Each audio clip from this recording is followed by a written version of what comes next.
రాష్ట్రంలో మేము మద్దతు చేయము, దేశంలో కూడా మేము మద్దతు చేయము. ఇటు రాష్ట్రంలో బీసీలకు రిజర్వేషన్లు రానివ్వము అనే మాటలు ఆయన మీడియా ముందే మాట్లాడడం జరిగింది. మీడియా ముందే బీసీలకు ఎట్టి పరిస్థితుల్లో 42% ఇవ్వడం జరగదు, మేము మద్దతు చేస్తలేము, ఆ 42% రానివ్వము అనేది కుండబద్దలు గుట్టినట్టు మరి ఆయన కేంద్ర హోంశాఖ సహాయ మంత్రి బండి సంజయ్ గారు మాట్లాడారు. అంటే వాళ్ళ హైకమాండ్ ఈ దేశ ప్రధానమంత్రి నరేంద్ర మోడీ గారు మరి కేంద్ర హోంశాఖ మంత్రి అమిత్ షా గారు మరి ఆదేశాలు ఇచ్చినట్టుంది. బీజేపీ మరి కేంద్ర నాయకత్వం అంతా కూడా ఎట్టి పరిస్థితుల్లో బీసీలకు రిజర్వేషన్లు కానివ్వద్దనే తీర్మానం జరిగినట్టుంది. కాబట్టి మరి బండి సంజయ్ గారు కేంద్ర హోంశాఖ సహాయ మంత్రిగా మేము బీసీలకు 42% ఇచ్చే ప్రసక్తే లేదు, కేంద్రంలో కూడా ఇవ్వము. ఒకవేళ తెలంగాణ రాష్ట్రంలో ఇవ్వవలసి వస్తే దేశవ్యాప్తంగా ఇవ్వవలసి వస్తుంది కాబట్టి ఇటు రాష్ట్రంలో ఇవ్వము, అటు దేశంలో కూడా ఇవ్వము అనే మాట మాట్లాడారు. ఇది తెలంగాణ ప్రజలకు, అన్ని సామాజిక వర్గాల ప్రజలకు తెలియవలసిన అవసరం ఉంది. బీసీ ప్రజలకు కూడా తెలియాలి. అయినా ఒక బీసీ బిడ్డ ఉండి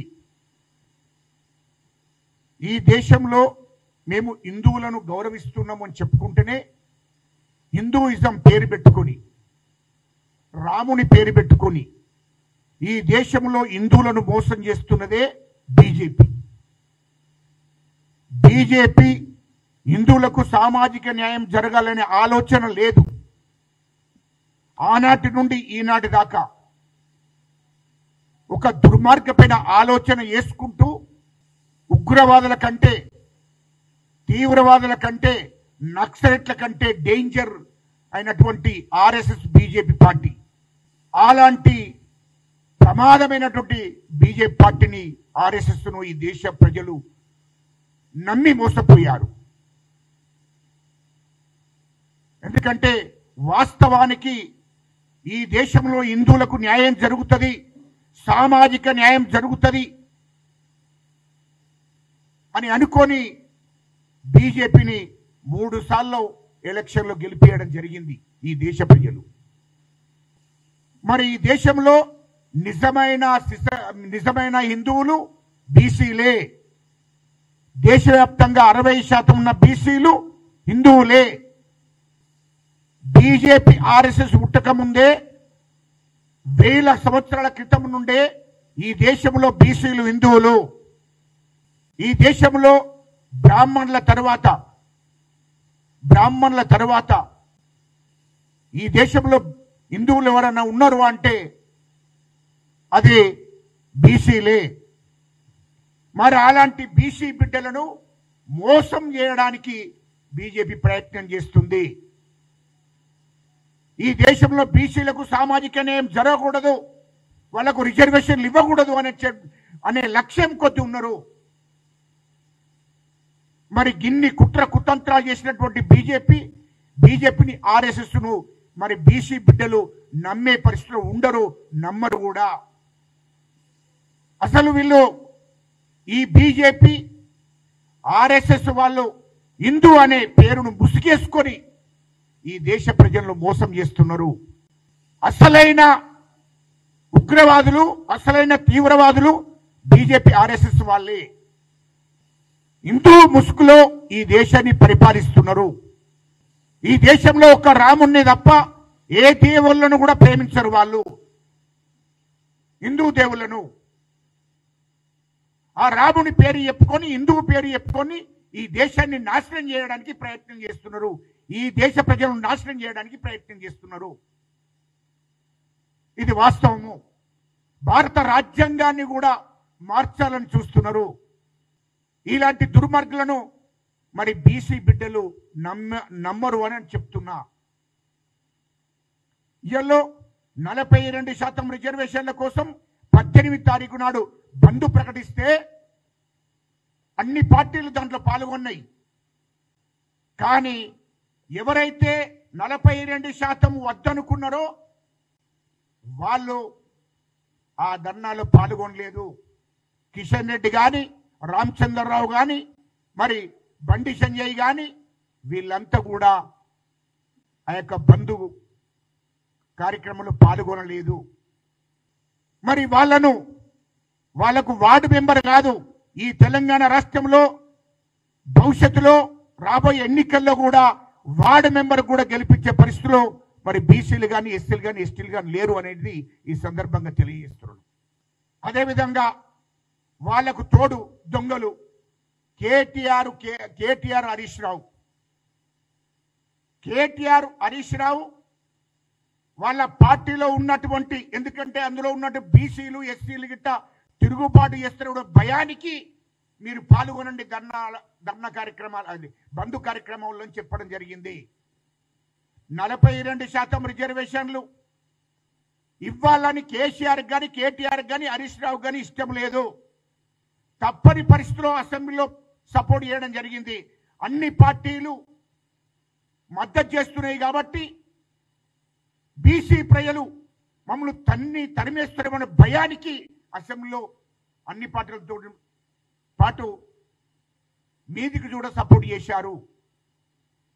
కానీ లోపల కుట్ర కుతంత్రాలు ఉన్నాయి కాబట్టి కేటీఆర్ హరీష్ రావు అనటోడు బంధు కార్యక్రమంలో పాల్గొనలేదు. 18 తారీఖు నాడు 42% రిజర్వేషన్లు డిమాండ్తోని ఈ తెలంగాణ రాష్ట్రంలో బంధు కార్యక్రమం చేస్తే దాంట్లో కేటీఆర్ హరీష్ రావు పాల్గొనలేదు.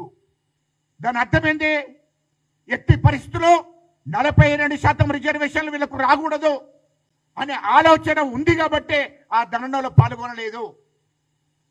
మరి కేటీఆర్ కు మొదటి నుండి బీసీల మీద ప్రేమ లేదు, అహం ఉంది బాగా. అందుకోసమే వాళ్ళు 10 ఏళ్లలో కేసీఆర్ ముఖ్యమంత్రిగా ఉన్నప్పుడు, కేటీఆర్ హరీష్ రావు మంత్రులుగా ఉన్నప్పుడు ఏనాడు కూడా 10 ఏళ్లలో బీసీలను పట్టించుకోలేదు, బీసీలకు సామాజిక న్యాయం చేయలేదు. అందుకోసమే బీసీలకు రిజర్వేషన్ల విషయమే ఆనాడు తీయలేదు 10 ఏళ్లలో. ఆనాడు కూడా బీసీలను అణగదొక్కే కార్యక్రమం చేశారు, ఎస్సీలను ఎస్టీలను కూడా అణగదొక్కారు. ఇది వాస్తవము. ఇయాలో మేము అడుగుతున్నాం కేటీఆర్ను, ఏమయ్యా కేటీఆర్ నిజంగానే నీకు ఈ తెలంగాణలో 60% ఉన్న బీసీల మీద ప్రేమ ఉంటే ఎందుకో నీవు బంధు కార్యక్రమంలో పాల్గొనలేదో చెప్పాలి ప్రజలకు. హరీష్ రావు అనేటోడు ఎందుకు పాల్గొనలేదు అంటే బీజేపీ బీఆర్ఎస్ కుట్ర కుతంత్రాలు చేసి ఎట్టి పరిస్థితుల్లో బీసీలకు 42% రిజర్వేషన్లు రాకూడదనే లక్ష్యంతో ఉన్నారు. BJP BRS ఏకమైంది.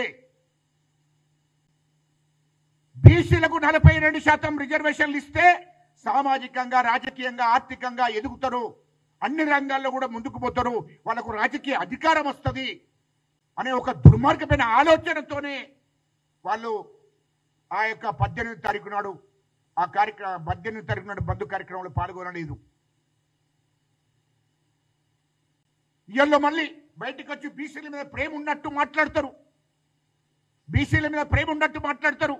ఏమన్నట్టే మీ కార్యక్రమం కాదు, బీఆర్ఎస్ ఉన్నటువంటి బీసీలు తంతరేమో అనే భయానికి వాళ్ళను మీరు కార్యక్రమంలో పాల్గొనండి అని చెప్పడం జరిగింది. అందులో బీసీలు ఎస్సీలంతా ఒకవేళ మా బీఆర్ఎస్ పార్టీ ఆదేశాలు ఇవ్వకపోతే మరి కేసీఆర్ కేటీఆర్ హరీష్ రావును తంతరేమన్న భయానికి మీరు ఆ బంధు కార్యక్రమంలో పాల్గొనమని చెప్పి బీసీ నాయకులకు చెప్పడం జరిగింది. బీఆర్ఎస్ బీసీ నాయకులకు, ఎస్సీ నాయకులకు. కానీ వీళ్ళు మాత్రం పాల్గొనలేదు. అంటే ఏంది, కిషన్ రెడ్డి, బండి సంజయ్, రామచంద్రరావు, కేటీఆర్, హరీష్ రావు వీళ్ళంతా ఏకమైనట్టే కదా, వీళ్ళకంతా ఢిల్లీ నుంచి ఆదేశాలు ఉన్నట్టే కదా. ఇయ్యల్లో మొదటి నుండి బీసీలను మోసం చేసుకుంటూ వస్తున్నారు కేసీఆర్, కేటీఆర్, హరీష్ రావు అన్నట్టు. ఇయ్యల్ల కూడా 42% రిజర్వేషన్ రాకూడదని చెప్పి బీజేపీలతో చేతులు కలిపారు. ఎందుకంటే బీజేపీలో బీఆర్ఎస్ విలీనం చేయబోతున్నారు కాబట్టి వాళ్ళిద్దరు ఏకమయ్యే 42% రిజర్వేషన్ అడ్డుకోవాలని ప్రయత్నం చేస్తున్నారు. ఇక కొంతమంది బీసీ నాయకులు ఏమనుకోవద్దు. ఆర్ కృష్ణన్న గారు, మీరు ఉన్నదిన్నట్టు మాట్లాడడం నేర్చుకోండి. ఫస్ట్ మీరు బీజేపీ రాజ్యసభ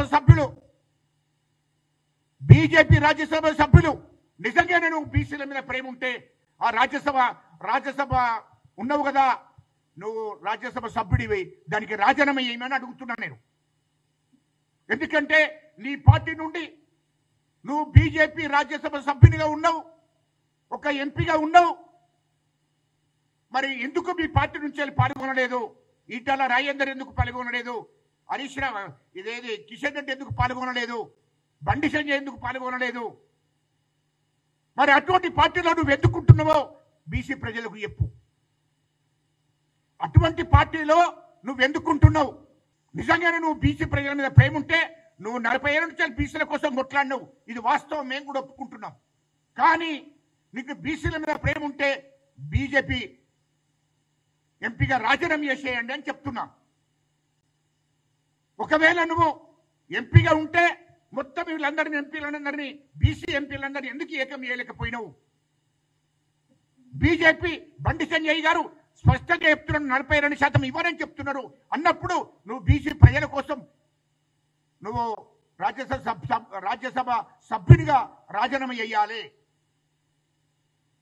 అది లేకుండా మా కాంగ్రెస్ పార్టీని, కాంగ్రెస్ ప్రభుత్వాన్ని మాట్లాడడం సరికాదు.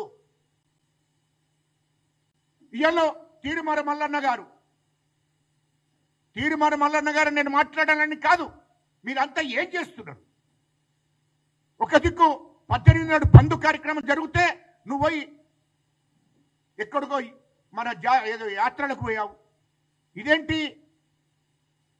బీసీల మీద మీకు ప్రేమ ఉందా, లేకుంటే బీసీల పేర్లు చెప్పుకొని మీరు అధికారాన్ని అనుభవించాలని చూస్తున్నారా? ఇది అర్థం కావడంలే. అది గుర్తుపెట్టుకోవాలి. ఎందుకంటే నిజంగానే బీసీల మీద ప్రేమ ఉంటే, బీసీలకు 42% రిజర్వేషన్ సాధించాలని ఉంటే నువ్వు యాత్రలకు పోవాల్సిన అవసరం లేదు. 18వ తారీఖు నాడు కార్యక్రమంలో పాల్గొని నిన్ను నాయకత్వం వహించేది ఉండే. కానీ అది కాకుండా మరి వీళ్ళందరితో చేతులు కలిపావా? బీజేపీ వాళ్ళతో, టీఆర్ఎస్ కేటీఆర్ హరీష్ రావుతో చేతులు కలిపి ఈ కార్యక్రమంలో మనం పాల్గొనొద్దని మీరందరూ అనుకోని బంద్ అయినట్టున్నది. ఇప్పుడు వాస్తవాలు మాట్లాడుతున్నా. నేను కూడా సామాజిక ఉద్యమాలు చేసినోడిని, దళిత ఉద్యమాలు చేసినోడిని, తెలంగాణ ఉద్యమం చేసినోడిని. ఏ ఉద్యమం చేసినా చిత్తశుద్ధితో చెయ్యాలి, ఆ లక్ష్యంతో చెయ్యాలి. నీ జాతి ప్రయోజనాల కోసం నువ్వు మాట్లాడుతున్నావు కదా మీడియా ముందట. అంటే కపట ప్రేమ ఉందా మల్లన్న గారు నీకు? ఏమనంటే మన రెడ్డిని మాట్లాడతావు, ఏమనంటే కాంగ్రెస్ ప్రభుత్వాన్ని మాట్లాడతావు, మా ముఖ్యమంత్రి గారిని మాట్లాడతావు. మరి నువ్వెందుకు లేవయ్యా? నువ్వు ఎమ్మెల్సీగా నువ్వెందుకు లేవు అని అడుగుతున్నా. 18వ తారీఖు నాడు ఎందుకు బంధు కార్యక్రమం లేదు అంటే ఏంటి? మీరంతా కేటీఆర్, హరీష్ రావు, ఇటు కిషన్ రెడ్డి, ఇటు బండి సంజయ్ మీరంతా ఏకమై ఈ బీసీలను మోసం చేయాలని చూస్తున్నారా? మీదికి చూడనేమో బీసీ ప్రజల మీద ఎంతో ప్రేమ ఉన్నట్టు, బీసీ హక్కుల కోసం కొట్లాడినట్టు యాక్షన్లు చెప్తారు. ఎందుకయ్యా అంత పెద్ద కార్యక్రమం తెలంగాణ రాష్ట్రం బంధు కార్యక్రమం పిలిపించినప్పుడు నువ్వెందుకు లేవని అడుగుతున్నా. అది తెలంగాణలో ఉన్న బీసీ ప్రజలు ఆలోచించుకోవాల్సిన అవసరం ఉంది. ఇవాళ మా ముఖ్యమంత్రిని విమర్శించినంత మాత్రాన నువ్వు గొప్పనివి కాదు. అది గుర్తుపెట్టుకో. ప్రజలు గుర్తించాలి, అది గుర్తుపెట్టుకొని ఉద్యమం చేయాలి. ఇవాళ ఆర్ కృష్ణయ్య గారు ఒక దిక్కు బీజేపీ వాళ్ళని పక్కన పెట్టుకొని మాట్లాడతావు, ఒక దిక్కు కేటీఆర్ పక్కన పెట్టుకొని మాట్లాడతావు. మాట్లాడే ముందు అన్ని ఆలోచన చేసి మాట్లాడాలి. అది నీ వ్యక్తిగతంగా ఉంటే నువ్వు కేసీఆర్ను కేటీఆర్ను ఎత్తుకో, వాళ్ళ ఇంట్లోకి పోయి నువ్వు తిను, నీ ఇంట్లోకి వచ్చి వాళ్ళు తింటారు. కానీ తెలంగాణ ప్రజలకు నీ మాటలకు సంబంధమే లేదు. ఆనాడు తెలంగాణ ఉద్యమానికి కూడా ఆర్ కృష్ణయ్య గారికి సంబంధం లేదు. ఇయాలో నీవు మాట్లాడే ముందు ఇయాలో మా కాంగ్రెస్ ప్రభుత్వము, మా ముఖ్యమంత్రి రేవంత్ రెడ్డి గారు వాస్తవాలు తెలుసుకొని, మా రాహుల్ గాంధీ గారు ఖచ్చితంగా కులగరణ చేసి మరి అందరికీ సామాజిక న్యాయం జరగాలని లక్ష్యంతో 42% రిజర్వేషన్ పెట్టాడు. కామరెడ్డి డిక్లరేషన్ ఏంటి? దేశవ్యాప్తంగా కూడా కులగణన జరగాలి, ఈ బీసీలకు వాళ్ళ జనాభా నిష్పత్తి ప్రకారం వాళ్ళకు 42% రిజర్వేషన్ ఇవ్వాల్సిందని చెప్పి ఆయన పిలుపునిచ్చాడు. ఆ పిలుపును అనుసరించే మా ముఖ్యమంత్రి రేవంత్ రెడ్డి గారు ఇక్కడ తెలంగాణలో కులగణన వేయించాడు, దానికి కమిషన్ వేశాడు.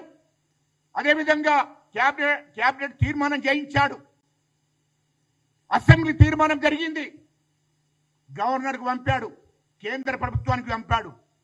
ఇంకేంటయ్యా, ముఖ్యమంత్రి గారు ఈ రాష్ట్ర ప్రభుత్వం చేతున్న పనంతా వేసింది కదా, మా ముఖ్యమంత్రి గారికి చిత్తశుద్ధి ఉంటేనే కదా ఇదంతా జరిగింది. ఈ దేశంలో ఏ ముఖ్యమంత్రి అన్నా కులగణన వేసి బీసీలకు 42% రిజర్వేషన్లు ఇవ్వాలని చెప్పి క్యాబినెట్ తీర్మానం చేసి, అసెంబ్లీ తీర్మానం చేసి కేంద్ర ప్రభుత్వానికి పంపిర్రా, గవర్నర్లకు పంపిర్రా? ఎక్కడన్నా ఏ ముఖ్యమంత్రి అన్నా? ఎక్కడ ఏలేదు కదా. ఈ ముఖ్యమంత్రి గారు ఎస్సీల మీద, బీసీల మీద, ఎస్టీల మీద వీళ్ళందరికీ కూడా సామాజిక న్యాయం ఖచ్చితంగా జరగాలనే లక్ష్యంతోనే ముందుకు పోతున్నాడు. అందుకోసమే ఎస్సీ వర్గీకరణ చేశాడు. 30 ఏళ్ల నుంచి ఉద్యమం చేస్తుంటే మరి రేవంత్ రెడ్డి గారు ముఖ్యమంత్రి అయిన తర్వాతనే ఇవాళ ఎస్సీ వర్గీకరణ జరిగింది. ఎస్టీలకు న్యాయం జరుగుతుంది, బీసీలకు కూడా న్యాయం జరగవలసిందే అని చెప్పి ఆ లక్ష్యంతో ముందుకు పోతుంటే మా ప్రభుత్వాన్ని, మా ముఖ్యమంత్రి గారిని ఇష్టం వచ్చినట్టు మాట్లాడుతున్నారు.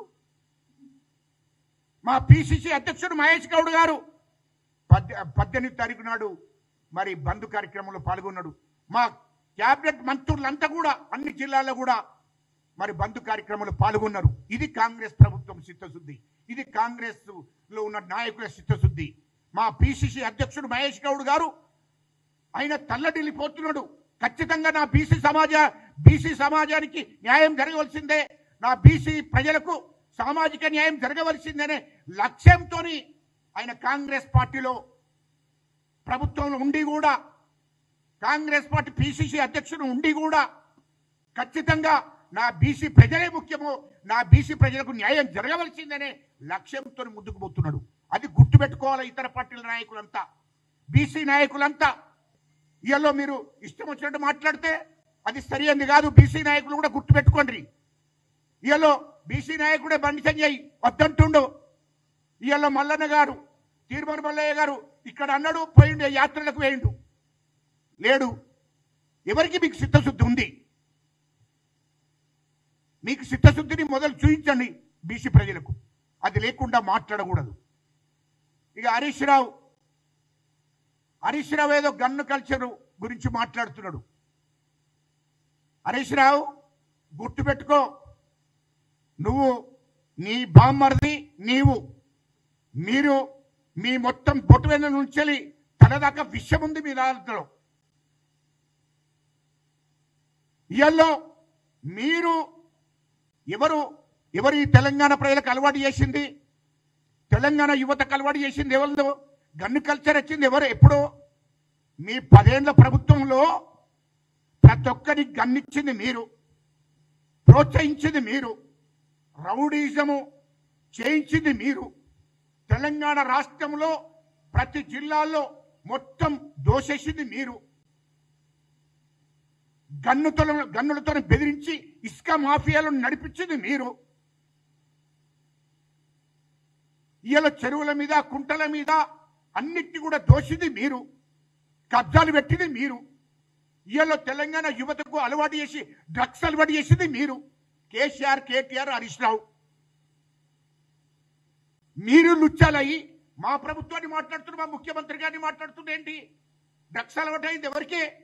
ఇవాళ తెలంగాణ జిల్లాలో 10 ఏళ్ల పాటు యువతకు అలవాటు చేసింది మీరు డ్రగ్స్. ఇవాళ ప్రతి పల్లెకు 10th క్లాస్ చదివే పిల్లగానికి ఇంటర్మీడియట్, డిగ్రీ మొత్తం యువతకు, విద్యార్థులకు డ్రగ్స్ అలవాటు అయిందంటే ఎప్పుడు అలవాటు అయిందంటే 2014 నుంచి 2023 దాకా మీరు అలవాటు చేసి పెట్టారు. యువతను మొత్తం నిరుద్యోగులు యువతకు మొత్తం డ్రగ్స్ అలవాటు చేయించి వాళ్ళు ప్రశ్నించకుండా, వాళ్ళు తిరుగుబాటు చేయకుండా, వాళ్ళకు డ్రగ్స్ గంజాయిని అలవాటు చేసింది మీరు. మందు విచ్చలవిడిగా మందు అమ్మించింది మీరు. 10 ఏళ్ళు ఇది మర్చిపోతారా? ఇవాళ అన్ని జిల్లాల్లో అన్ని మండలాల్లో డ్రగ్స్కు పోయింది అంటే, గంజాయి పోయిందంటే మీ మూలంగా. కేటీఆర్ దానికి ముఖ్య కారణం.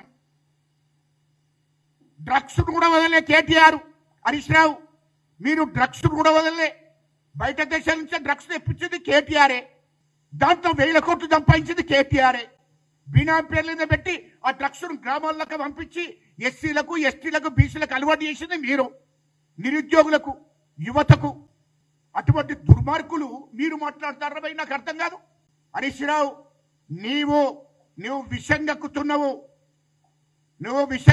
హరీష్ రావు, నీవు కేటీఆర్ విషంగక్కుతున్నారు. జాగ్రత్త. మీరు దురహంకారం మీ లోపల పోతలేదు. దురహంకారంతో మీరు మాట్లాడుతున్నారు. మా ప్రభుత్వాన్ని మాట్లాడే హక్కు మీకు లేదు. మా ముఖ్యమంత్రి గారిని మాట్లాడే హక్కు మీకు లేదు. గనుల గురించి మీరు చెప్తున్నారు.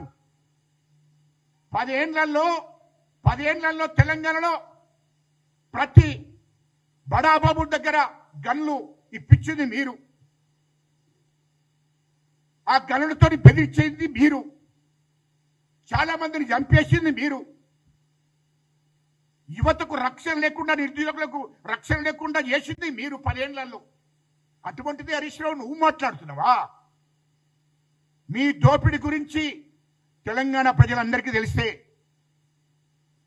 మీకు సర్పంచులు కానీ, ఎంపీటీసీలు కానీ, జెడ్పీటీసీలు కానీ ఇయ్యల్లో ఇక్కడ చివరికి వస్తే జూబ్లీ హిల్స్లో జరుగుతున్నటువంటి ఉప ఎన్నిక కూడా మీకు డిపాజిట్ కూడా దక్కాయి. గుర్తుపెట్టుకో. ఇయ్యల్లో మీరు డ్రగ్స్ అలవాటు చేస్తే, డ్రగ్స్, మందు, గంజాయిని తెలంగాణలో ఉన్నటువంటి యువతందరికీ అలవాటు చేసిపోతే, మా ముఖ్యమంత్రి రేవంత్ రెడ్డి గారు వచ్చిన తర్వాత, మా కాంగ్రెస్ ప్రభుత్వం వచ్చిన తర్వాత మా ముఖ్యమంత్రి గారు మొత్తం డ్రగ్స్ లేకుండా, గంజాయి లేకుండా అసలు కట్టడి చేసి, నిషేధం విధించి, ఎక్కడ డ్రగ్స్ అనే మాట వస్తే, గంజాయి అనే మాట వస్తే వెంటనే వాళ్ళని అరెస్ట్ చేయండి అని చెప్పి ఉక్కుపాదం మోపుతున్నాడు. గుర్తుపెట్టుకో హరీష్ రావు. మా ముఖ్యమంత్రి గారు తెలంగాణ ప్రజల కోసము, తెలంగాణ యువత కోసము, నిరుద్యోగుల కోసం, అందరి కోసము, అందరికీ సామాజిక న్యాయం జరగవలసిందే అని చెప్పి ముందుకు పోతున్నాడు. అది తెలంగాణ ప్రజలందరికీ తెలిస్తే ఇలా మీరు మాట్లాడుతున్నారు. హరీష్ రావు, ఇలా మీ చెల్లెని చూసుకో, ఏది మీ మరదలు చూసుకో, మొత్తం నీ రంగంతా బయట పెట్టింది. మీరు ఎన్ని 1000 కోట్లు దోషిలో మొత్తం చెప్తున్నది కదా. నీ ఇంట్లోనే, మేము కాదు, కవిత గారు చెప్తుంది కదా. కాళేశ్వరం దోపిడీ జరిగింది వాస్తవం చెప్తుంది కదా. మా ప్రభుత్వంలో బీఆర్ఎస్ ప్రభుత్వం ఉన్నప్పుడు మొత్తం దోపిడీ జరిగిందని కవితనే చెప్తుంది కదా. బయటోళ్ళు కాదు, కేసీఆర్ బిడ్డనే చెప్తుంది కదా. అందుకోసమే అన్నిటి మీద విచారణ జరుగుతుంది. మీరు ఖచ్చితంగా తిహార్ జైలుకు పోతారు. కేసీఆర్, కేటీఆర్, హరీష్ రావు మిమ్మల్ని ఖచ్చితంగా తిహార్ జైలుకు పోవడమే. మీరు అనుకుంటుంటే ఇంకా భ్రమలో ఉన్నారు. ప్రజలు నమ్ముతారేమో, ఓట్లు వేస్తారేమో అనుకుంటారు. ఎవడు ఓట్లేడు. జూబ్లీ హిల్స్ లో ఆ అసెంబ్లీ కాన్స్టిట్యూన్సీలో ఎట్టి పరిస్థితుల్లో మీకు డిపాజిట్ కూడా రాదు. మీకు బీఆర్ఎస్ కు డిపాజిట్ రాదు, బీజేపీకి డిపాజిట్ రాదు. కాంగ్రెస్ పార్టీ నుంచి గెలవబోతున్నాడు. దాదాపు 50,000 మెజార్టీతో గెలుస్తున్నాడు నవీన్ యాదవ్ అని చెప్తున్నా. మాట్లాడే ముందు మీరు జాగ్రత్త మాట్లాడండి. ఎందుకంటే కేటీఆర్, హరీష్ రావు మీరు ఎన్ని మాట్లాడినా తెలంగాణ ప్రజలు నమ్మే పరిస్థితుల్లో లేరు. తెలంగాణ ప్రజలు మిమ్మల్ని పూర్తిగా నమ్మరు. మీరు ఎందుకంటే మీరు జైలుకు పోయేటోళ్ళు కాబట్టి నమ్మే పరిస్థితులు లేరు. మీరు ఎంత దోపిడీ చేసిరో తెలంగాణ ప్రజలకు అందరికీ కూడా తెలుసని ఈ సందర్భంగా తెలియజేస్తున్నాం.